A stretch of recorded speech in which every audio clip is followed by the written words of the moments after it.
And we say good morning to Grant Shapps, who joins us bright and early this morning. Lovely to see you. Thanks for your time. A security theme, hence why we've got you this morning, I suppose, across all of the stories.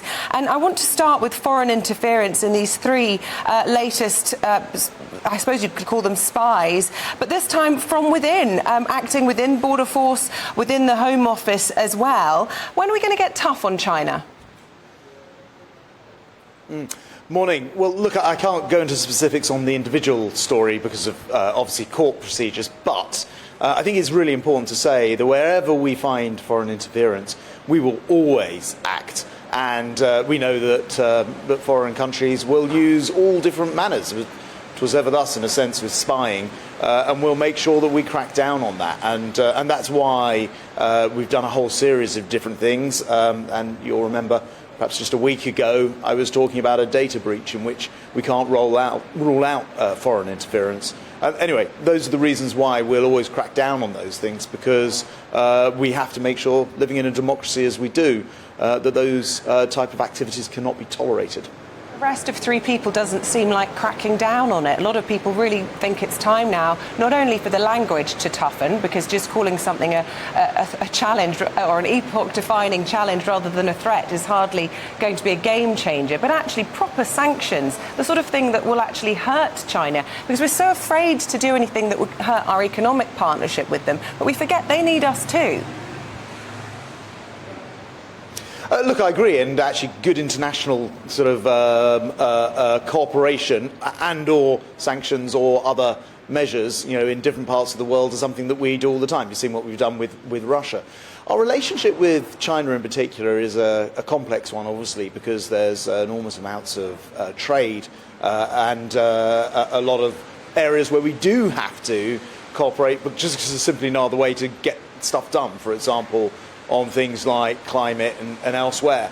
But I'd be very, very clear, and you've talked about tough language here, we will not hesitate to call out wrongdoings when we see it. And that means and includes, for example, recently where we did see China involved with, for example, we believe trying to take people's electoral register information. So we'll always crack down where we need to. So I can't comment on the specific cases in terms of other than the facts that there have been some arrests, but I would suggest that those arrests in themselves show that we will not tolerate this. Secretary of State, you're speaking at the annual CPAR conference in London today. Are they going to like what you have to say?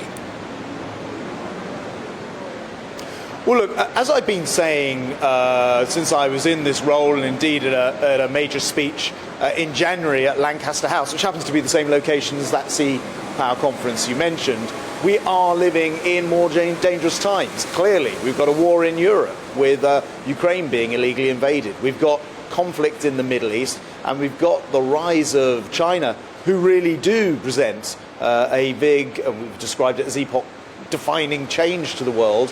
And Britain and the United Kingdom and our allies must be ready for that, which is why last month we announced 2.5% of our gross domestic product will be spent on defence. So we're going to raise the amount of money we're spending by £75 billion.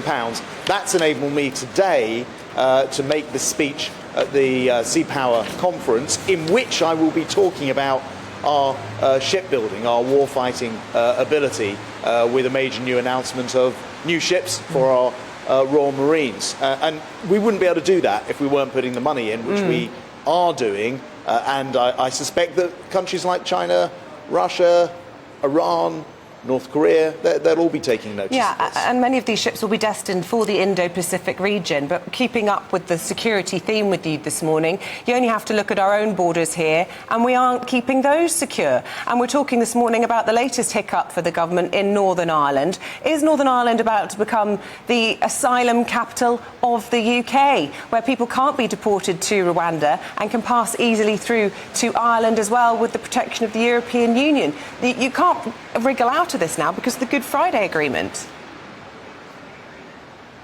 Well, first of all, we're absolutely going to appeal that ruling. We don't accept that's the right way forward. We do think that Parliament has been very, very clear, and this government in particular has said that we want to stop the boats. I'm afraid,